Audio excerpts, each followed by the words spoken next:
同一個廠商佢售賣相同嘅物品，嗱呢個係第一個相同嚟嘅，同一個廠商售賣相同嘅物品，向不同嘅買家收取不同嘅價格，而個成本係相同嘅。OK， 價格差異並不歸因於成本差異。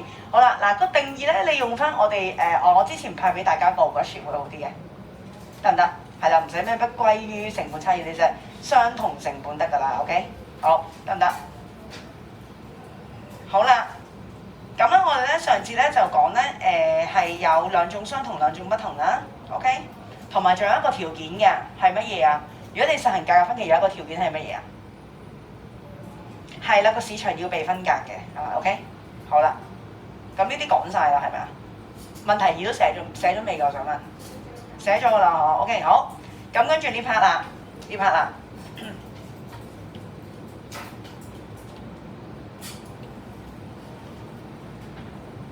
好，咁咧價格分歧咧，其實咧就有三個種類嘅，有三種價格分歧嘅。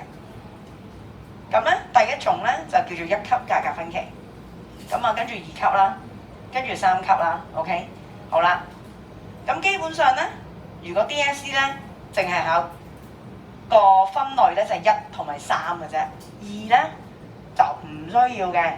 得唔得 ？OK， 好啦。咁啊，一級價格分歧係啲咩嚟嘅咧？一級價格分歧咧，其實咧就有另一個名嘅，叫完全價格分歧。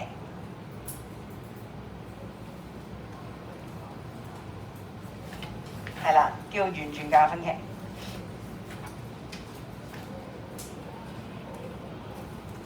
好啦，咩咧？好，呢度寫咗啦，就係賣家賣每一個額外單位咧，都會向一個消費者收取佢願意支付嘅最咩價格啊？最高價格。咦？咁我想問咧，一個消費者佢願意支付最高價格，其實我哋學過嘅，即係邊際利益，係咪啊？心裏邊願意最高付出嗰個價錢，係啦。哇！如果你覺得咧即係你當你買一樣嘢嘅時候咧，你去到一間鋪貼佢冇標價嘅，例如冇標價嘅，咁跟住個生產者咧就話用一個價錢買俾你。好啦，如果呢個係實行緊完全價格分歧，即係第一級價格分歧嘅時候咧，哇！佢好似知道你咧心裏邊咧願意出幾多錢咁，你覺得有冇可能咧？其實應該冇乜可能嘅，係咪啊 ？OK， 好啦，咁所以咧其實一級價格分歧咧就唔係咁普遍嘅，應該咁講，唔係咁普遍嘅。佢要睇通晒你願意出幾多錢喎，去跟住就收幾多錢喎，係咪啊？即係譬如阿文迪，佢買呢支水，願意出20蚊嘅，咁我跟住個生產者收你20蚊，咁係嗰個嘅邊際利益等於個價格。咁跟住阿希如，佢買呢支水，跟生產者咧又知道佢咧係願意用50蚊嘅，又收50蚊，其實基本上係好困難嘅，係咪啊 ？OK， 好啦。不過都唔係話即係冇可能嘅，冇可能發生嘅。有時即係佢標咗個價啦，咁你會唔會講價㗎？我想問，你哋會唔會講價㗎？有冇同學會講價㗎？唔會嘅，係啦，你啲斯斯文文唔會講價啦。阿子瑩，我覺得你會講價，你都唔會啊 ？OK， 好啦。咦？頭先有話講價喎，我睇到阿榮正會講價喎。咩啊？講價，你咁大劑綁架人定係被綁架你啫？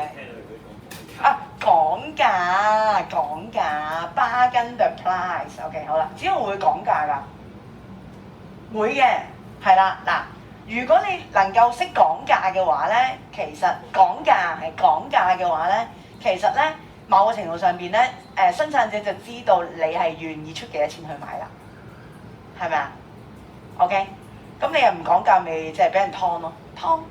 OK， 好啦，咁啊，所以咧，其實咧每個消費者咧，佢咧喺呢一個嘅價格嘅安排之下咧，其實係支付嘅價錢唔同嘅，係根據消費者個別乜嘢而定。我想問，係啦，需求而定咯，係啦，需求而定咯。好，咁以下咧就係阿叮當對於燒餅嘅需求表。好啦，咩意思啊？第一個燒餅願意出10蚊，咦？10蚊即係咩嚟㗎？我想問，即係乜嘢 concept 嚟㗎？阿子康，即係咩 concept 嚟㗎？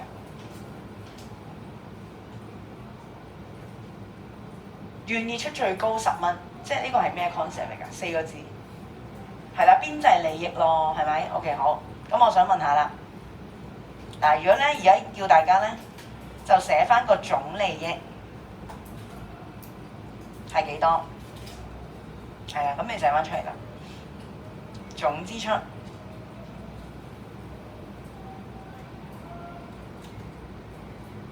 消費者盈餘，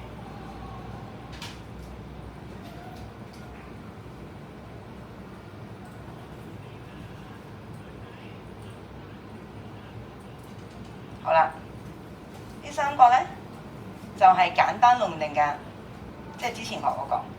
而家我哋想比較一下有咩唔同啊，同呢一個第一級價格分歧。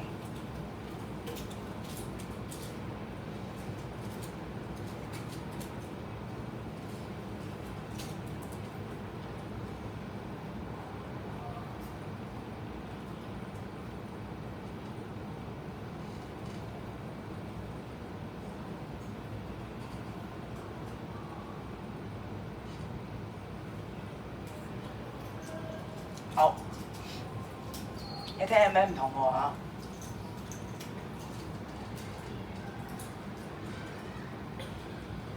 好啦，嗱點樣去計咧？好，嗱咁呢個兩種唔同嘅定價方式嚟嘅。我哋之前學過簡單壟斷定價係咩意思話？我唔知記唔記得？簡單壟斷定價係咩意思啊？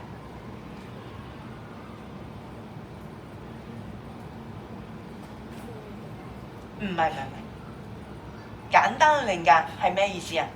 收嘅價錢係點㗎？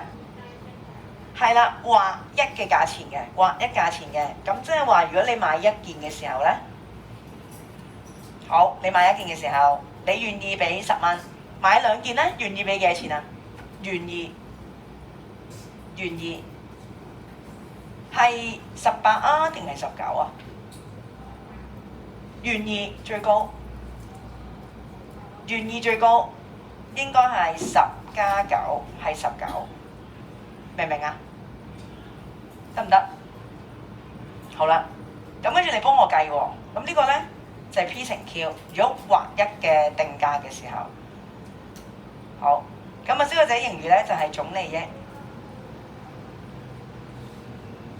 減總支出。好，你幫我計計先，我睇下有冇份碌屎先啊。好。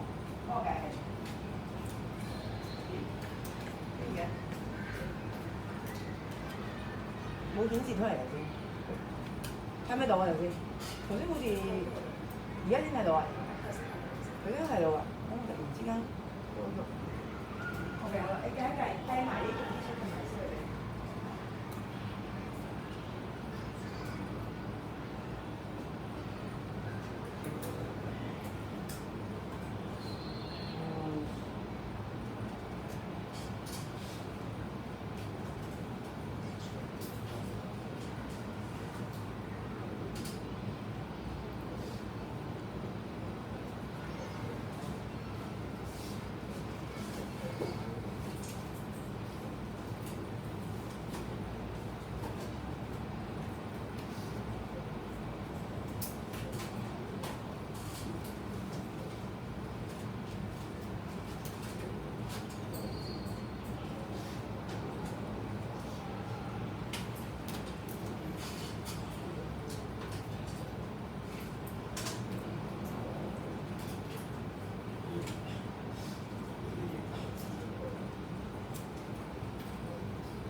OK， 好。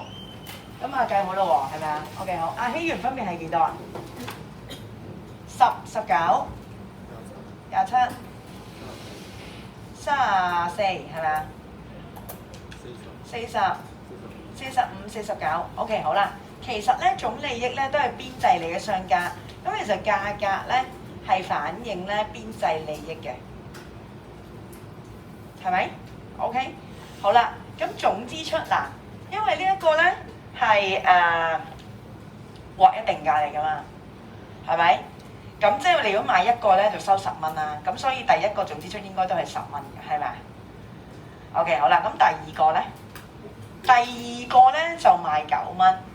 第一個、第二個都會賣9蚊嘅，因為劃一啊嘛，係咪啊？好，民政分別係幾多？10。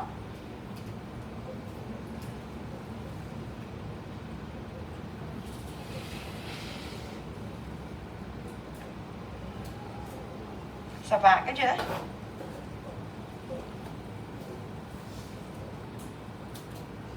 係啊，跟住咧，28，跟住咧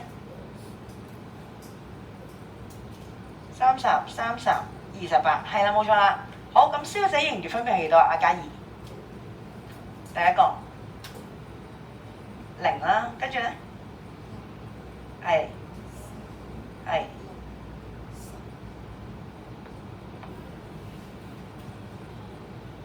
OK， 好，咁即係咩意思啊？即係原來咧，你用簡單論定價咧，消費者咧都係會有消費者盈餘喎，係咪？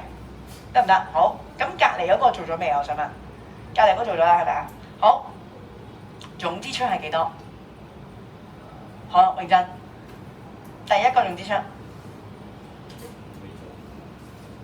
好，而家做，好，講埋啊，順便。第一個，佢會俾幾多錢啊？10蚊。第二個咧，唔係兩個加晒咧，28。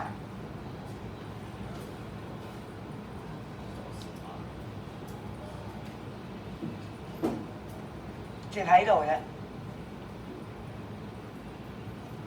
計呢度。一級價格分期即係完全價格分期咧，就完全係反映。個價錢係反映消費者願意俾幾多錢，得唔得？咁所以佢第一個佢係願意出10蚊，買第二個願意出9蚊。咁生產者會按佢個邊際利益係點㗎？收費㗎嘛，係咪啊？即係幾多啊？等於係咪19啊？咁第三個咧？第三個咧，應該同邊度全部一樣啊？冇錯啦，係同呢個完全一樣嘅。咩意思啊？因為頭先講到好勁噶嘛，個生產者知道晒個消費者願意每一個俾幾多錢噶嘛，係咪啊？咁咪全部同個總利益一樣咯，照抄晒咯。明唔明啊？咁消費者盈餘係幾多啊？全部都係0。咁我想問啦，俾你係生產者，你會用邊個方式去收費？阿出啊，嚇？你用邊個方法啊？價分期啦，用1級價格分期啦，係咪啊？點解啊？因為你嘅係啦，你榨取晒消費者盈餘喎，咁即係你個總，即係消費者嘅總支出，咪就係我哋嘅總收入咯，個生產者嘅總收入咯，你係咪達到最高先而家？明唔明？得唔得？好啦，咁啊，正如頭先所講啦，咦，有冇機會發生呢件事嘅咧？唔多咯，有嘅，例如乜嘢嘅情況之下可以咁㗎？可以係榨取晒所有消費者盈餘嘅，可以㗎，其實拍賣咯 ，very good， 拍賣係咪啊？你投標嘅時候就係你願意出嘅價錢嚟嘛，就係拍賣咯，係得㗎喎，其實不過唔係經常喺生活見到，唔通明翠軒同你講話，哦你個飯盒你60蚊，你45咩？係咪啊？咁你隔離嗰個都話，哇點解你咁平我咁貴㗎？咁樣係咪先？啱啱？即係實行起上嚟其實唔係咁容易啊 OK？ 不過呢個係一個種類咯，得啦係咪啊？好啦，咁你呢度寫翻啦，咁我唔寫咁多啦。OK 好，呢度你可以照抄啦。簡單去定價即係劃一定價咧，其實咧所得嘅消費者盈餘咧就係有㗎，消費者係有消費者盈餘㗎，你自己寫翻啦，即係根據頭先嗰啲數字啫嘛。記住，簡單論嘅係劃一定價嚟嘅，劃一定價。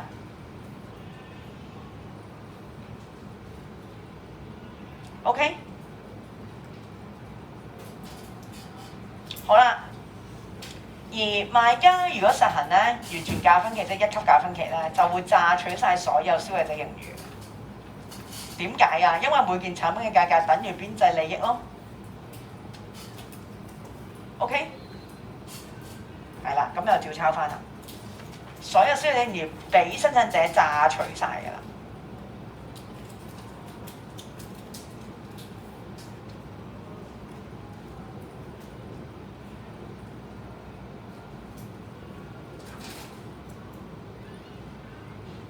好 ，OK，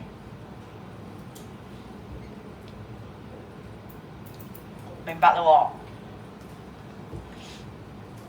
好，咁咧下邊咧計一計數啦，大家。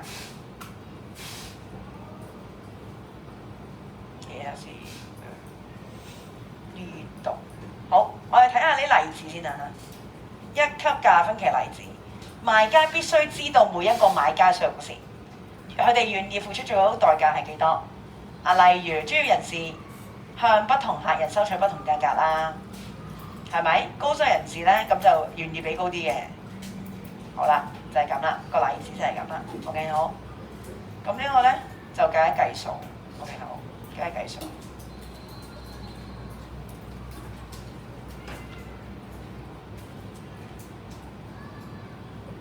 好，計一計數咯。好啦，呢個係簡單路定價，呢個係完全價分期。你可以參考翻頭先嘅，其實頭先嘅總支出即係總收入，係咪？得唔得？好，俾少少時間大家做一做。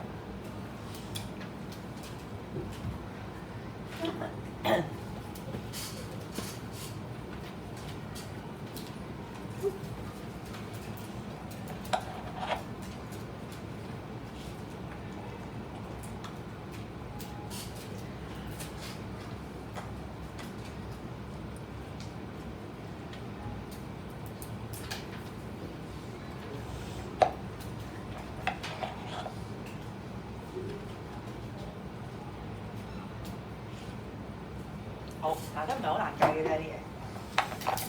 好，總收入，即係相等於頭先嘅總支出。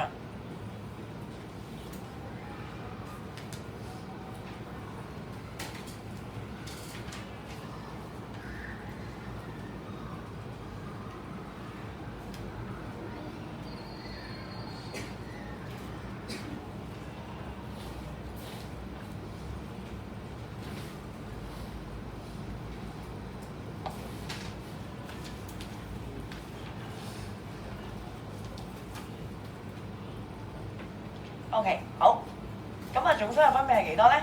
子豪，總收入。等陣先，簡單論定價喎。劃一喎，係啦，呢個應該係9乘2嚟嘅喎。OK， 好，係跟住係。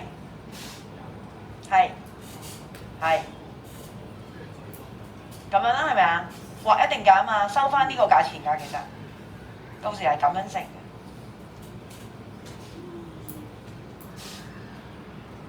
好 ，OK， 咁樣係咪啊？明白？好，邊際收入點計？蔡謙，呢度應該係零嚟嘅，10減0，所以10嚟嘅。跟住咧，係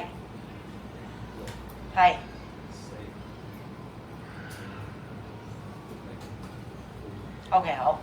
咁我想問價格同埋邊際收入，你畫幅圖點樣畫？好，揾個同學出嚟畫下嚇。呢個係簡單壟斷定價嚟㗎嚇。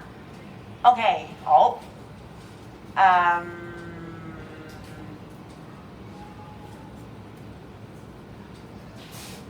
鐘仲係啦，簡單嘅定價幅圖點畫？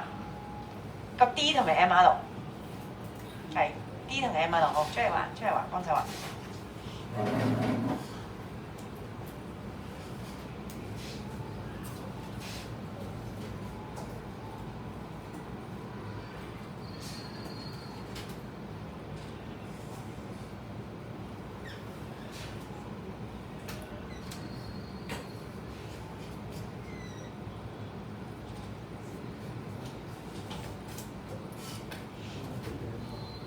一半啊嘛，係咪啊？係啦，冇錯啦，啱啦。好，記住咯喎。其實呢度證明咗俾你啦，個 P 係咪大過個 MR 啊？呢度睇唔睇到啊？睇唔睇到啊？個 P 係大過個 MR 啊？睇唔睇到 ？OK， 係啦，一半啦。記住咯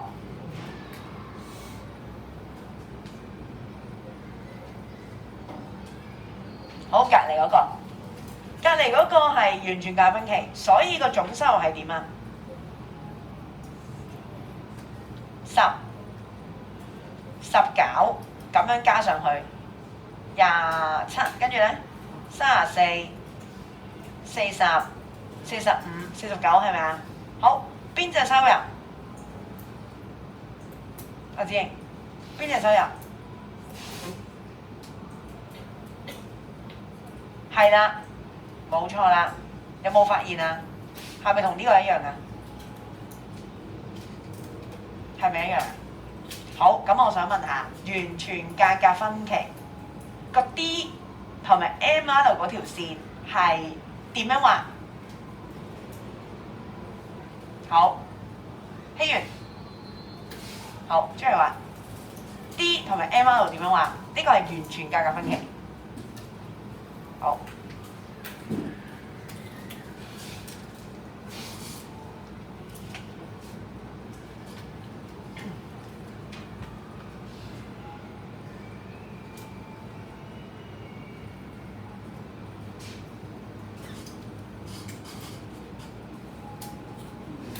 係啦，冇錯 ，very good， 啱。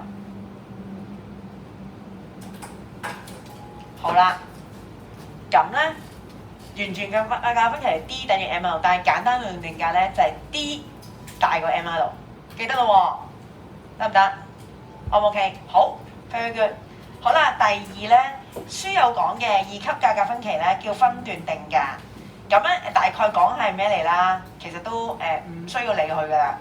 咁咧其實即係咧，好似咧你去到消費咧，0至2個單位咧就收你9蚊啊，3至4個7蚊啊，如此類推咧，越遞減嘅意思，即係好似咧你哋咧交水費都係嘅，水費都係咁樣去量度嘅，即係你嗰個使用量咧係某一個單位嘅時候咧就收幾多錢，跟住就遞減㗎，係啦。咁其實咧呢個咧你可以唔需要理，係啦呢度，煤氣都係嘅。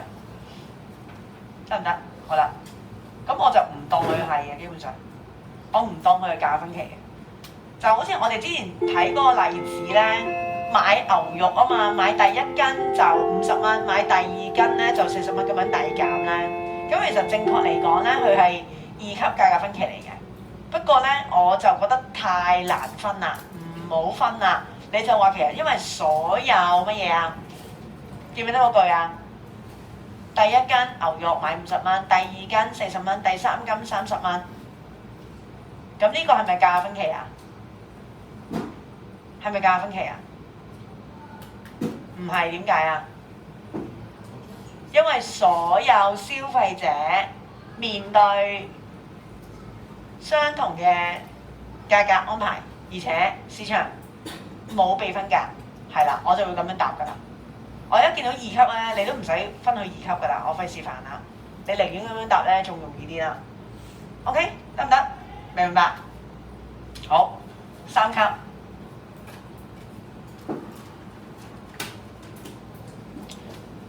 3級化分期咧，叫市場分隔，係咪？市場分隔好啦。點為之市場分隔啊？嗰次講咗啦。譬如搭地鐵，分咗做學生、長者同埋普通人。OK， 或者你哋買 lunch 嘅時候着校課，冇着校課，唔同價錢噶嘛，咁樣叫市場分隔。又或者阿子龍上次講啦，Eon 會員、非會員，咁叫市場分隔，得唔得？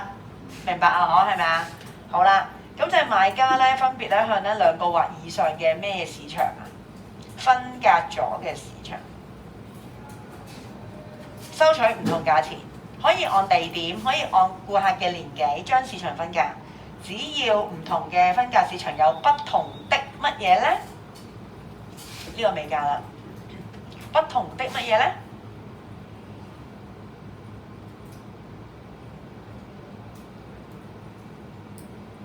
不同的咩呢？嘉怡，不同的，佢個特性係咩啊？不同的咩呢？聽唔到？唔係。唔同嘅市場，呢個可能收費平啲，呢個可能收費貴啲。咁點解可以收佢哋貴啲？點解可以收佢哋平啲？因為消費者有啲乜嘢唔同，需求乜嘢？需求彈性唔同，係啦，冇錯啦，需求彈性唔同。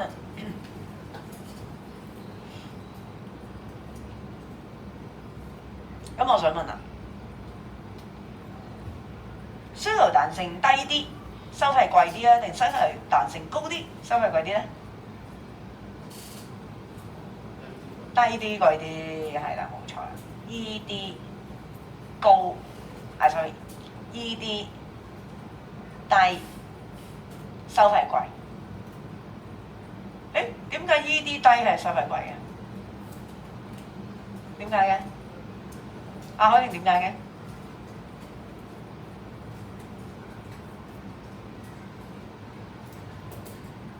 換翻我哋中四嘅嘢啫，冇錯啦，少替代品咯，你好依賴嗰樣嘢咯，係咪？但係需求彈性高咧，你多替代品咧，收費平咯。好，除咗唔同需求彈性，個買家俾唔同嘅錢，其實仲可以基於消費者不同啲乜嘢咧？好啦，嗱，咁我唔知道咧，即係大家都有去旅行嘅經驗㗎，係咪啊？雖然買機票嗰個唔係你啫，咁但係咧有可能咧，你媽咪咧就會同佢講：喂，阿女，好醒啊！我搶到平機票啊，係咪啊？好啦，跟住咧，然後咧，你隔離嗰個同學咧就話：點解你同我一樣都係去台灣啫？點解你嘅機票咧平過我咁多嘅？我話點解咧？除咗用需求彈性去解釋之外，仲點解咧？點解咧？咩話？唔關事，非法競爭。點為止非法競爭啊？點解咧？點解有人可以知道有平機票買嘅？點解係你唔知嘅？話我唔知嘅？點解啊？時間成本？聽唔到？係啦，採集資訊嘅成本啊，冇錯啊，就係資訊成本啊，你真係叻嘅啫。或者信息成本我哋叫做啊 ，OK， 好。信息成本、資訊成本，好啦 ，OK， 好。咁的而且確有啲人好勁嘅喎，成日 check 機票嘅喎，我想講，時時刻都 check 住嘅喎。咁我哋唔係時時刻刻嘅，佢話佢話每日要用幾分鐘嘅啫，好熟手啊！佢話：喂，有平機票啦，去沖繩，1000幾蚊咋？咁啦，廉航啦，嗰、個叫 Air Asia 啦，OK， 好啦，呢咪叫資訊成本咯，係咪啊？好，咁你唔睇你唔知啊嘛，係咪？好，咁我想問下，資訊成本高收費貴啊，定資訊成本低收費貴咧？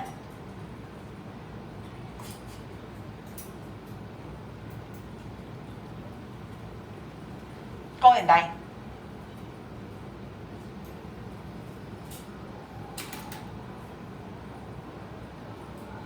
高定低啊？資訊成本高係收費貴啊，定資訊成即係如果你嘅資訊成本高收費貴啊，定係資訊成本低收費貴？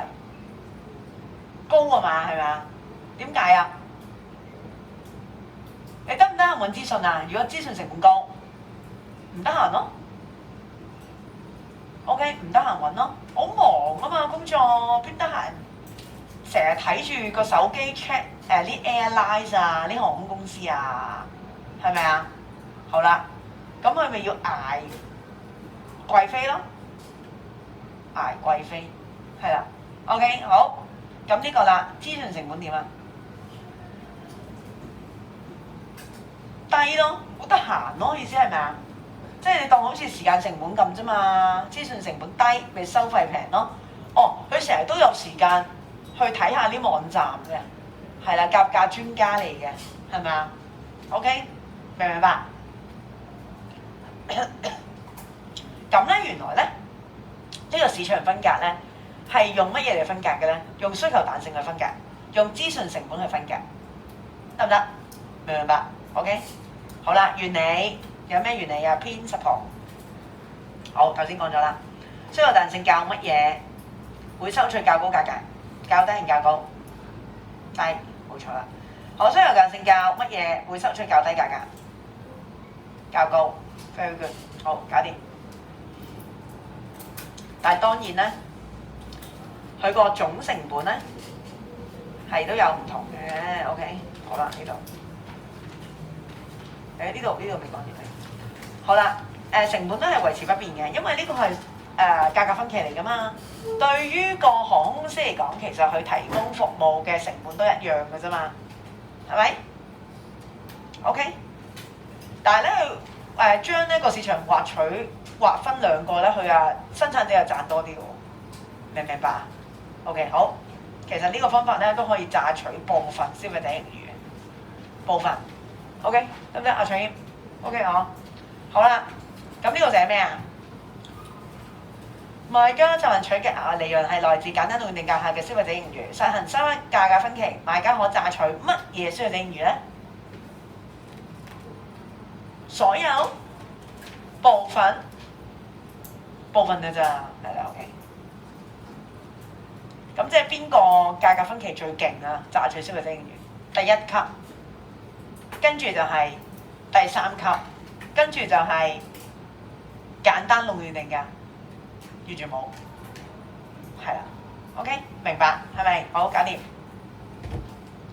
好啦，呢度啦，收到啊，明白啊。好啦，例子咁講咗啦。好啦，呢度講咩啊？長者對私營診所的需求彈性較咩啊？較高定較低啊？長者通常去政府睇醫生定係私營睇醫生啊？即係普遍嚟講啦，當然有啲好有錢嘅老人家嘅。好啦，政府啦，咁點解啊？佢多選擇啊，嗬？較咩啊？所以佢係高咯。好啦 ，OK， 其他病人就收取較高費用啦，因為佢需求彈性低啲啊嘛，其他係咪？得唔得？好啦，呢個不同嘅方式啦。好，完全競爭市場。壟斷，好啦，呢個話咗俾你知啦。好，完全競爭，所有嘅買家都收取相同市場價格嘅，所有消費者支付嘅相同市場價格嘅。OK， 好啦，呢個完全競爭啦嚇。咩叫完全競爭啊？記唔記得啊？完全信息同埋好多咩㗎？好多買家㗎喎，係咯，產品都一樣㗎喎。OK， 好啦。壟斷啦，咁講咗啦，劃一嘅，咁記住啦，你係呢幅圖嚟嘅，又畫多次啦我。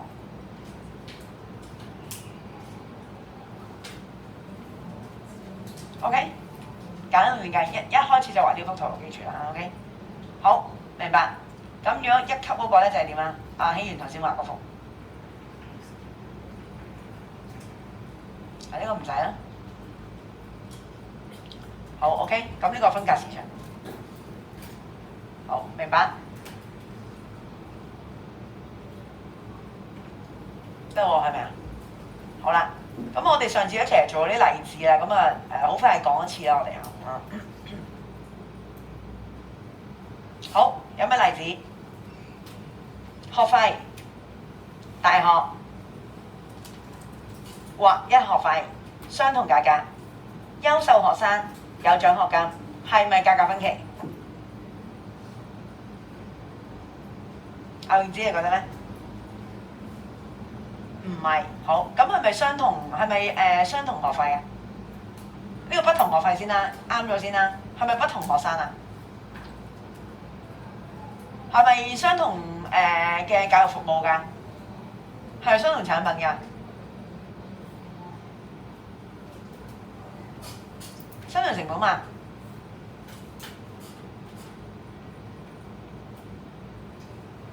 咁係咪價格分歧？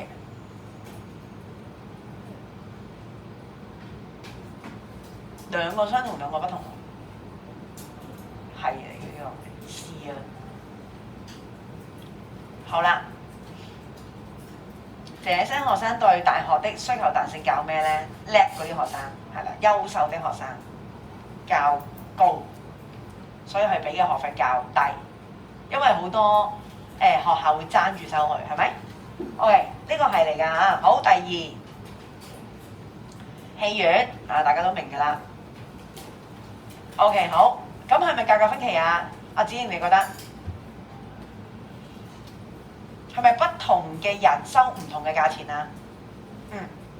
所以不同啦，消費者啦。好，係咪仲有不同咩啊？不同價格啊，係咪啊？好，啱啦。係咪相同嗰部戲啊？啱啦，咁個生產者係咪相同成本㗎？啱啦，咁係咪啊？是啦，好 very good。好啦，學生或者對戲票或者呢個鐵路嘅需求彈性較成人乜嘢啊？高定低啊？高，係啦，所以佢又要收平啲啦。OK， 好，第三，批發商嘅折扣優惠。製造商可能向批發商提供折扣優惠，零售商就冇呢個優惠。好，呢個你覺得係咪價格分歧？批發商佢一買要買幾多㗎？批發商同零售商有咩分別？我想問。批發商要買好多㗎，零售商係買少啲嘅。咁所以其實係咪相同嘅產品嚟㗎？唔係，所以呢個係屬於咩啊？係咪價格分歧啊？不是嘅喎 ，OK， 不是啦。好，原因，因為佢咧其實咧購貨量較多嘅批發商，所以咧佢咧係有規模經濟，所以成本係較咩啊？低嘅，係啦，冇錯啦。OK， 好，第四，好啦，呢個提過大家㗎啦，講過啦，貸款利率。好啦，咁咧就還款能力相同，即使啊還款能力相同，但係咧銀行咧向咧小額貸款嘅客戶咧收嘅利率咧都係高啲㗎。好啦，咁啊，究竟呢個係咪價格分歧咧？我哋上次個例子就係話嗰個信貸記錄好嘅人啊嘛，就個利率就會點啊？低啲㗎嘛。信貸記錄欠佳嘅人咧，嗰個利率就係高啲㗎嘛，係咪啊？咁你覺得對於銀行嚟講，提供借款服務俾個成本一唔一樣先？唔一樣，所以呢個係咪價格分歧？不是咯，原因係咩啊？成本會較點㗎，向能力低還款嘅人收取利息還款嘅成本係較高定較低啊？較高，點解啊？上次講咗係因為佢哋有機會咩啊？有機會點啊？唔還錢啊嘛，有機會會壞帳啊嘛，係咪？有機會唔還錢啊嘛 ，OK？ 呢個不是嘅。好，繁忙時段啦，繁忙時段係咪咧？係咪價格分期咧？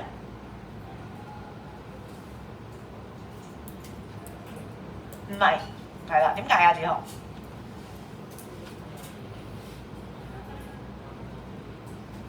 價格嘅區別係好，係啦，非繁忙時間未滿載，其實咧多一個乘客咧，對於嗰個MTR 嚟講咧，個成本係低啲嘅。但係如果佢繁忙時段咧滿晒咧，就可能要增加班次啦，所以邊隻成本係大增嘅，得唔得？所以咧個邊隻成本係不同嘅呢個，O 唔 OK？係啦。你滿載用嘅油都多啲啦，係咪？即係如果你巴士嗰啲用嘅油多啲啦，咁啊MTR 都要增加班次啦，係咪啊？幾分鐘嘅一班啦，係咪？所以個成本係唔同嘅 ，OK？ 好，嗱呢啲咧你咧就做一做佢啦，係啦，呢個我哋點解唔講住？係啦 ，OK 好，睇下先，好，我哋有啲做咗啦已經，嗰唔使特別做 ，OK 好啦。啲 MC 做咗佢啦，好呢度啦，呢個緊要啦。實施價格分期嘅條件，好，你哋筆記嘅第15版，好點先可以實施價格分期？第一，佢係壟斷能力有，佢係尋價者啦，即係簡單嚟講，尋價者。OK， 記住啦。如果賣家冇壟斷能力嘅話咧，便不能以較咩價格售賣同一產品啊。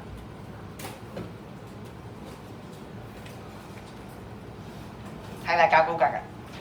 好，尋價者第一，第二分隔的市場一定要係，先可以實施個價格分期嘅。OK， 將兩個市場區分，分隔市場。好，買家必須將唔同嘅消費者市場分隔，否則消費者可以從價格較咩市場購入物品享用啊？你覺得？如果冇分隔到嘅話？我就會係揾啲咧入貨低啲啦，係咪啊？價錢低啲啦，咁就轉往咧價格高嘅市場咧圖利啦。OK， 所以一定要分隔到嗰個市場嘅。好，咁啊呢度講咗啦，第三不同嘅需求彈性。好，咁呢度寫咩啊？需求彈性較低嘅消費者收取價格較咩啊？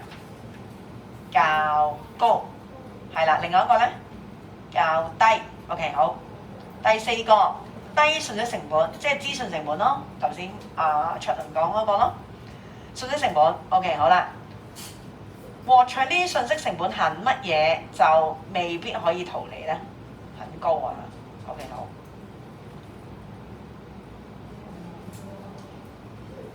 OK， 好啦，搞掂啦。咁啊做埋呢個啦，可以。好，咁啊完咗呢一個啦。好啦，咁我哋咧而家咧。你做埋佢喎啲 MC 嚇，好，咁我哋講翻尋日嗰份錄事，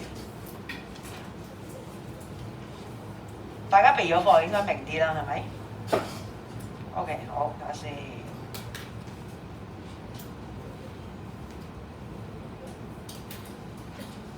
OK， 呢度反競爭行為，好啦，嚟啦喎。反競爭行為，好，有咩形式？好啦，第一個橫向協議，尋日講咗啦。嗱，咩叫橫向協議咧？尋日就未講過定義嘅，兩個或者以上嘅競爭者係競爭者嚟㗎，所以係同級㗎。所以尋日咧，你嗰啲例子咧 ，7-Eleven 同埋 OK 咧。係同一個 level 嚟嘅，都係零售商嚟嘅，得唔得？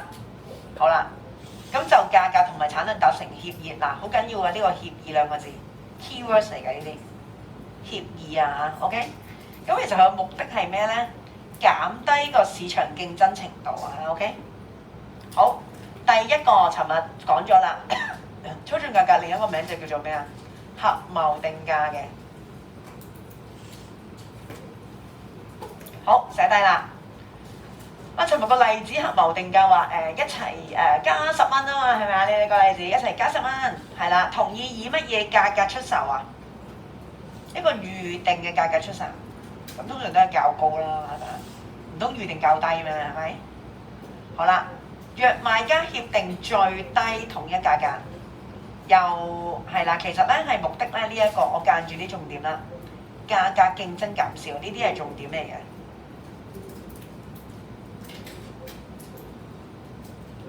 好啦，咁又或者咧，買家咧訂立咧最高嘅統一價格。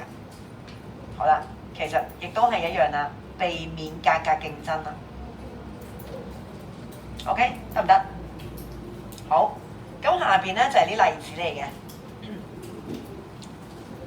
2000年喎，有咩特別啊？2000年，因為競爭條例立法咗未啊？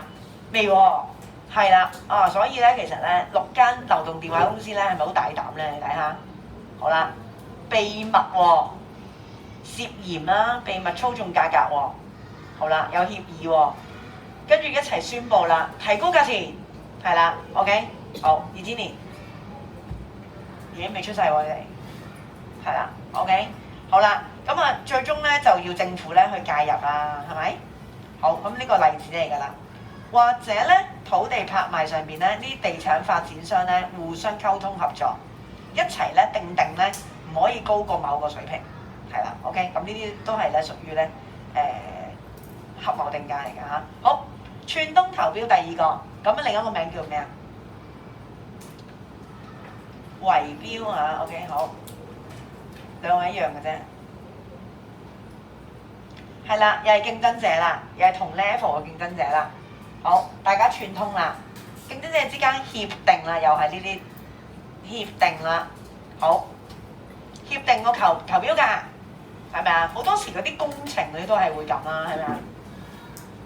係啊，工程嗰啲嘅合約咧最多係圍標㗎，好多人咧會犯呢樣嘢嚇。好，咁我哋做一個守法嘅公民啦，係咪？好啦，價格競爭會點啊？因為咧價低者得㗎嘛，佢咪會協商一個唔係咁低嘅價錢咯，係咪啊？邊會點啊？價格競爭，競爭，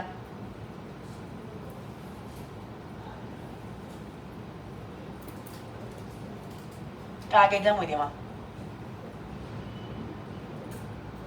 協商咗之後，係咯，下個，係啦。你今日好似有啲攰啊！好啦，呢度價格競爭減少，好，其實係咪同上面一樣？來來去都係呢啲啊，價格競爭減少啊。OK， 得唔得？好啦，咁樣競爭者咧就協定咧較高嘅價格競投啦，安排唔同嘅成員點啊？咩中標啊？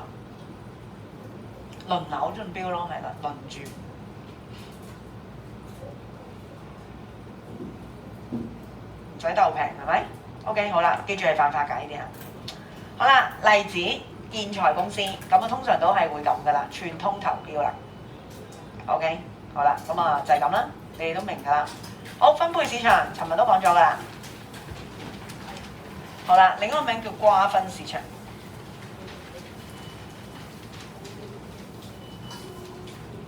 好啦，又係協議啦，分配市場啦。甚至乎咧，以前咧好嗰啲裝修公司咧，好明目張膽嘅喺公共屋邨咧，咁又好分咗好多層㗎嘛。好，咁例如咧1至5樓，佢就自己分配咗市場啦，就自己 A 公司承包晒1至5樓嘅裝修，呢個就6至10，另一個就係11至15，分晒地盤。咁都可以分到嘅 ，OK， 唔係淨係分個地區，逐層樓都可以分到，係啦，咁樣其實都係叫分配市場，咁又唔會爭啊，啊，大家啲套餐 A、B、C 係一樣嘅，係啦。好，咁呢個就分配市場咯。OK， 好，咁啊都係啦，互相唔競爭，每間廠商會成為分配區域的乜嘢啊？有冇得揀啊？消費者冇得揀，所以變成分配區域的乜嘢啊？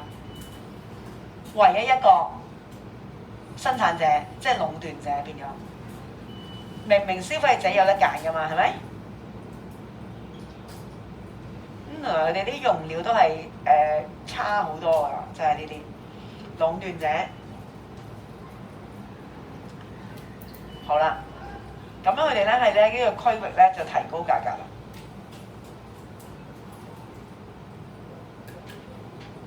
好，例子啦，3間寬頻公司喺3個唔同區域提供網絡服務啦。喺咁啊，消除咗競爭咯，消除咗個區內競爭咯。OK， 得唔得？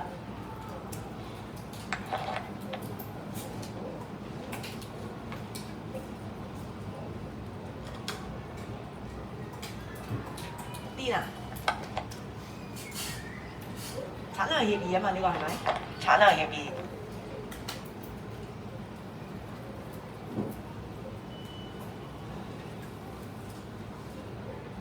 好啦，限制個產量，明明豐收啊嘛，尋日個例子係咪？蘋果明明豐收，啊就話俾人知道啦，話個產量有限喎，藉此咩啊？咩市場內的競爭啊？又係乜嘢啊？減少競爭咯，又係咁啫嘛，一樣啫嘛。所以一定要有競爭法咯，係咪？減少市場內競爭咯。好啦，呢度啦。石油輸出國啦，有同業聯盟啦，咁佢限制咗個產量，因為你知道咧，限制咗個產量咧，個價錢就會點啊？上升噶嘛，係咪？好，嗱呢度咧漏咗一個咧，尋日有冇留意到漏咗一個啊？漏咗邊個啊？橫向協議仲有一個喎，睇下邊個可以講得最快先。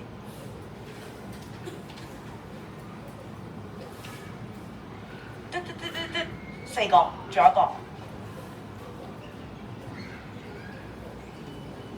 記唔記得啊？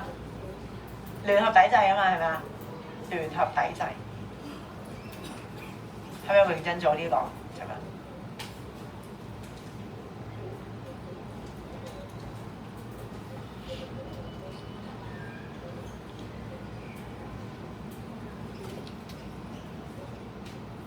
好。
雙字咧，唔係十字嚟㗎，記住。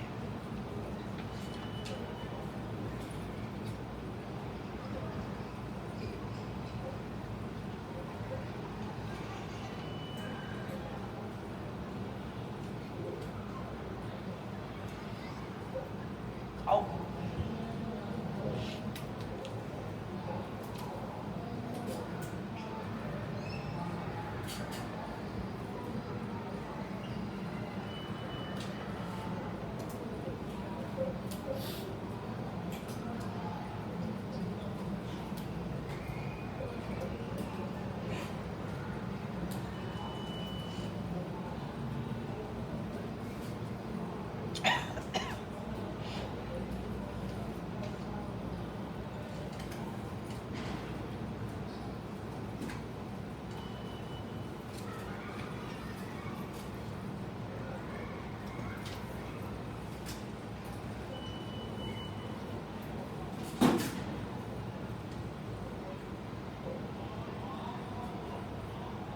好啦，聯合抵制，好。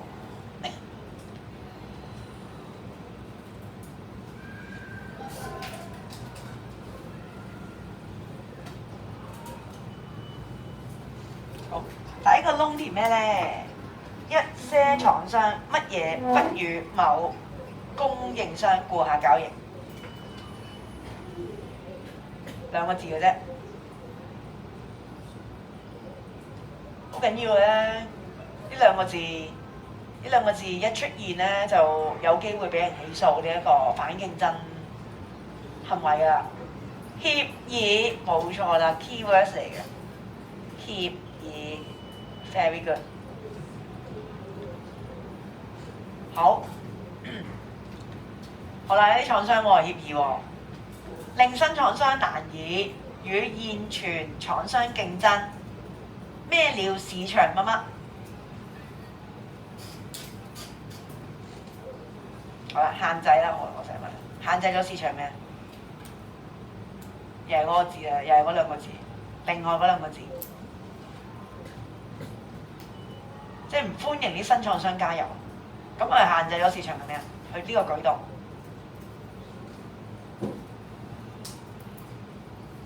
限制咗市場係咩啊？唔俾新人加入喎。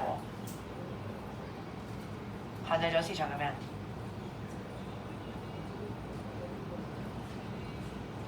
嚇？佔有咗？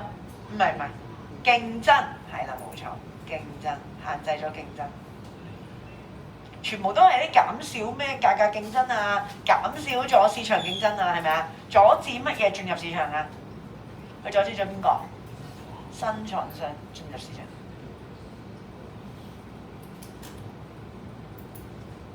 使現存廠商佔有率點咧？會受影響啊？咁樣佢唔俾人入啊嘛，而家不受影響係啊，不受影響。好啦 ，E.G. 3間超市，其實而家慢慢剩翻2間啦，係咪啊？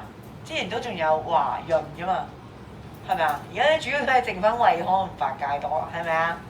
好啦，3間超市場乜乜並同意，又係嗰兩個字，係咪啊？協議係啦，協議並同意與親超市的供應商，咁即係點啊？佢威脅係咪即係？佢同個供應商講：嗱，你唔好供貨俾嗰個新仔啦嚇，係啊，我唔攞你啲貨啊！如果你再供貨俾個新仔嘅話，係咪？我問第二啲供應商，係咪啊？咁即係佢抵制緊咧新超市啊！其實呢一間係咪？即係威脅啲供應商，唔好再供應商啦，唔好再供應啦 ，OK？ 好，明白係咪 ？OK， 好。中香協議係咩嚟嘅咧？講唔到添。好啦，聽日繼續。OK， 好。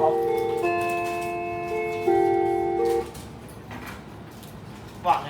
中香協議，好，繼續帶書啊！聽日我哋會繼續做下呢啲練習嘅。